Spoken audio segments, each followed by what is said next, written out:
All right, last and final question before we sign out. It's a very general question. Ready? I'm ready. What is your biggest advice for up and coming creators? Just as general as it gets. What is your best advice for people who are trying to improve at creating? Hmm.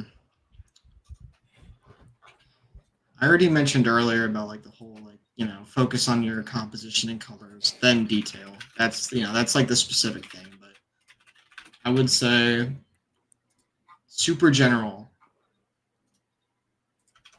Just try a lot of things and don't get too locked in and focused on one specific style or making sure that something turns out perfectly, because especially when you're first starting out, a lot of it's gonna be kind of luck or inconsistent just because you haven't built up that eye yet. So Yeah. if you are tempted to spend ages and ages just perfectly polishing one thing, I would advise against that if your goal is simply just to improve. If you want to improve, you know, build quickly, try and get good colors and composition, and just spread your skill set out. Because if you do that, you'll find your niche rather than forcing yourself into one that maybe doesn't come as naturally. Yeah. I think, yeah, as anything creative, finding your style is like learning the basics and finding your style is like what you have to do. Yeah, yeah, and as long as you know how to learn from other people's art, you'll be able to improve. If you, as long as you aren't like, if you know how to take from an art without using it as a crutch, and you know how to figure out what the essence of that art is, you'll be able to improve very quickly. Like one good exercise to do is to take two creators that you really like that have different styles and try and combine their styles into one. Because in order to do that, you need to figure out like, okay, what about their style is it that I like? And then you have to try and take that and create something new with a different style. That kind of shows that you're using it in the right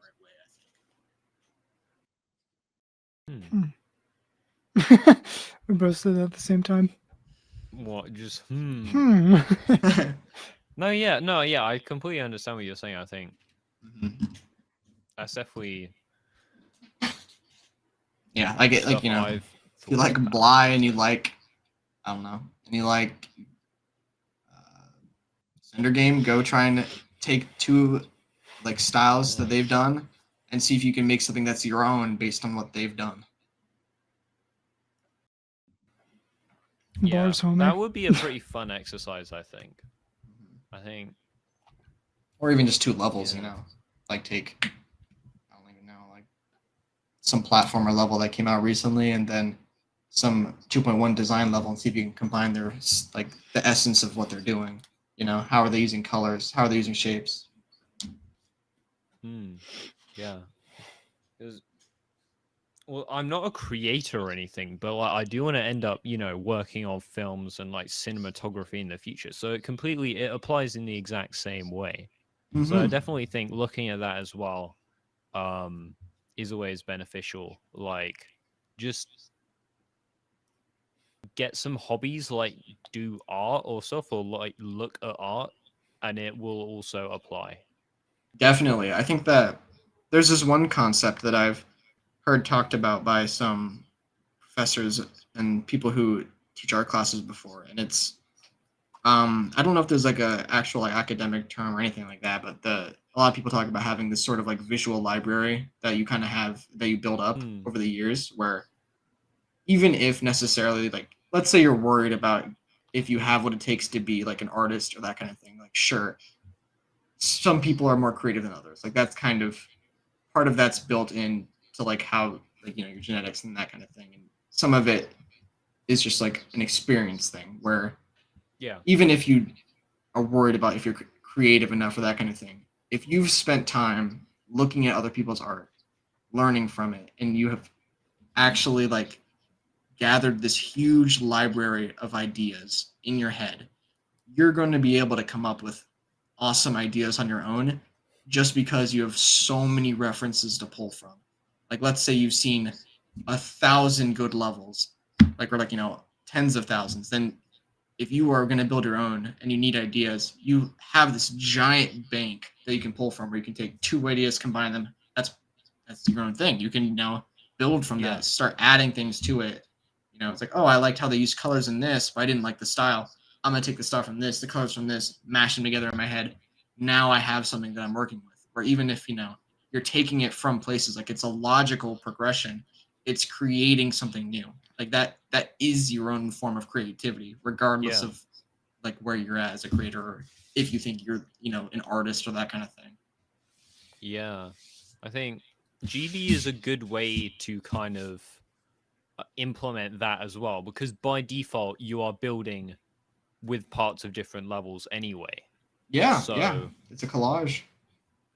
It is already that in itself. Exactly, yeah. So, yeah, I mean, in the end, you just have to, you can't sit around thinking you have to do it. Yeah. Like, just go, even if it's shit, just like make it and you'll get better. If you ever find yourself like just like not understanding why you're improving, not knowing what's going on, a good place to look is to try and get like a list going of like fundamental pieces of art that or fundamental concepts for art. So like, let's say I build this block design in a part and it just isn't working and I don't know why. And like this has happened over and over again. I've been trying to make block designs lately, the past couple of weeks, and I haven't been liking them. Chances are there's going to be some core reason that you can figure out for a lot of these designs. And if you have a list of things you can go through, you'll be able to figure it out, and then you can fix your mistakes, or at least know how to not make it again.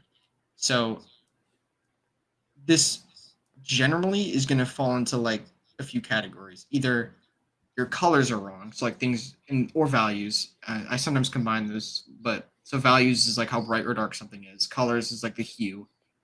If you have like a bad color scheme, like if it's not like good complementary colors, or if it's one color just doesn't go well with another, or it could be one color's too bright, one's too dark, or it could be your shapes are wrong. I think a lot of people when they're starting out, they don't realize how important shapes are. Shapes are extremely important. So like if you build a design that has like tons of these details, but the outer like silhouette of the structure is just a rectangle, it's gonna feel off. Or the square. Like just look through those things. Like if a design doesn't feel right, chances are you're gonna build this up so like you do it automatically. But at first, go through that list. Is it a color problem? No, I think the colors are good. Okay, is it a value problem, or is it the shapes? Do I have bad shapes? Do the shapes not flow well together? Is it just they're all boring? They're all just rectangles, so it's not interesting, or they don't go well together. So is it like I have these rectangles that doesn't mix well with the curvy shape I have here, or is it a texture thing? Like a lot of people when they're starting out, they see intricate, well-made parts, and they think, okay, if I make this texture covering everything, that's going to look good. When in reality, texture is probably one of like the least important things, and it kind of requires you to have the other things right for it to work. So you kind of want to make texture the last thing you do. But anyway, if you have a list like that and you're ever stuck, go through that list, and that'll help you decide what you need to do. Because once you figure out what's going wrong, it's a lot less demotivating. The most demotivating thing, for me at least as a creator, is when something goes wrong consistently and I just don't know why. But once I figured it out, then I have a pathway forward. And if you can do that, then you're going to stay motivated. But yeah, that's my TED talk.